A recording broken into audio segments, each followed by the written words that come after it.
Bon alors, aujourd'hui, on fait une petite plongée en profondeur sur notre article, celui qu'on vient tout juste de publier. Ça parle de la monumentale campagne Miroir des terres méditerranéennes. Ouais, la fameuse campagne pour le mythique jeu de rôle Rêve de dragon, c'est bien ça? Exactement. Et notre mission pour cette analyse, c'est vraiment de décortiquer comment ce vieux monument ludique de 40 ans, qui vient d'être réédité pour Scriptarium, comment ça redéfinit complètement l'aventure en fait. C'est ça, parce qu'on abandonne totalement le classique porte-monstre-trésor pour passer à une exploration onirique qui est vraiment saisissante. Mais avant tout, faut vraiment comprendre le postulat de base de cet univers pour capter l'essence du truc. Dans notre article, on explique que le monde n'est pas juste un décor normal, il est littéralement rêvé par des dragons.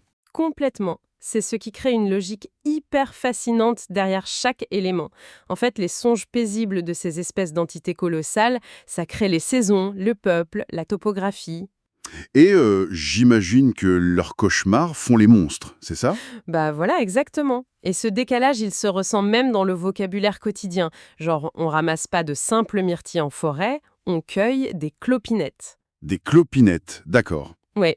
Et on n'affronte pas un loup classique, mais un killer beast. Un killer beast, ça sonne bien bizarre. C'est un peu comme se balader dans une toile de Salvador Dali, mais en pleine époque médiévale, quoi. Grave, c'est tout à fait ça. Mais du coup, ça pose une vraie question. Face à ce postulat, est-ce qu'on vit vraiment des épopées héroïques ou est-ce qu'on fait juste flotter passivement dans un rêve un peu flou? Village. Attends, faire du pain dans un jeu de rôle. Ah ouais, ouais. Ou même tomber amoureux d'une aubergiste fantôme en cours de route. En fait, c'est la poésie du quotidien qui devient épique tellement elle est intense. D'accord, je vois.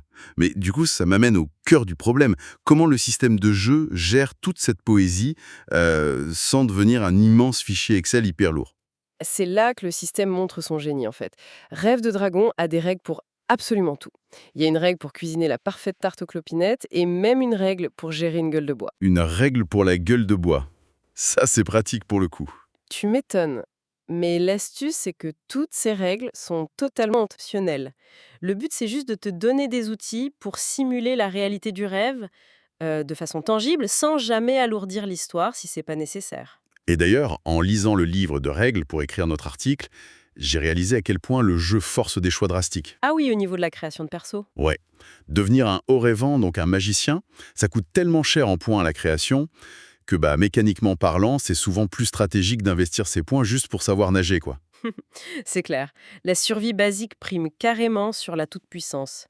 Et même la mort joue avec ses codes. Elle n'est pas définitive, tu te réincarnes juste sous la forme d'un archétype un peu différent. Vertigineuse de la mortalité, je trouve. Par contre, j'ai quand même une grosse objection à soulever, là. Je t'écoute. On parle d'un système qui a 40 ans. Dans notre texte, on souligne que certains scénarios d'origine sont extrêmement dirigés, genre ils imposent un seul bon chemin possible aux joueurs. Le fameux One True Pass, ouais. Voilà. Est-ce qu'une rigidité pareille, ça risque pas de paraître totalement archaïque aujourd'hui? Si, complètement, c'est un point critique. Le meneur de jeu va vraiment devoir fournir un effort d'adaptation pour assouplir cette linéarité, tu vois. Faut offrir la liberté que le public d'aujourd'hui exige. Ce qui demande pas mal de boulot quand même. Ouais, mais faut pas jeter le bébé avec l'eau du bain parce qu'il y a des mécaniques qui restent d'une avant-garde absolue. L'exemple parfait, c'est le gris-rêve. Le gris rêve, ouais. C'est quoi exactement? C'est un espace de suspension onirique. Genre, si un joueur est absent autour de la table, le jeu justifie cette absence de manière diégétique. Ah, donc logique dans l'histoire. C'est ça. Le personnage s'est juste attardé dans cette espèce de salle d'attente du rêve. C'est une solution brillante à un problème de logistique que tous les rôlistes connaissent. Mais justement, puisque le meneur doit s'investir pour dépoussiérer un peu l'approche, qu'est-ce que la nouvelle édition apporte concrètement? C'est plus qu'un simple coup de peinture, j'imagine. Ah oui, c'est là tout l'intérêt de cette édition 2026. Elle se contente pas de juste réimprimer d'anciens textes, elle propose une anthologie vraiment claire de scénarios comme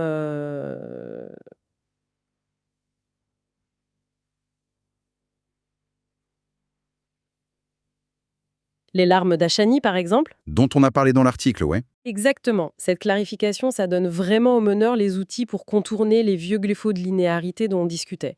Et en plus, le tout est superbement illustré. Ce qui doit vachement aider à visualiser un univers aussi perché. Et niveau accessibilité, on est sur quoi? La campagne coûte 30 € en PDF et il y a une version physique de collection qui est prévue courant 2026 aux alentours de 130 €. D'accord. Donc c'est vraiment le moment idéal pour quitter les petits donjons bien balisés et aller s'installer dans une cabane au cœur de l'imagination d'un reptile assoupi, quoi. C'est une perspective super fascinante qui nous ramène direct à la fragilité de cet univers, en fait. Absolument.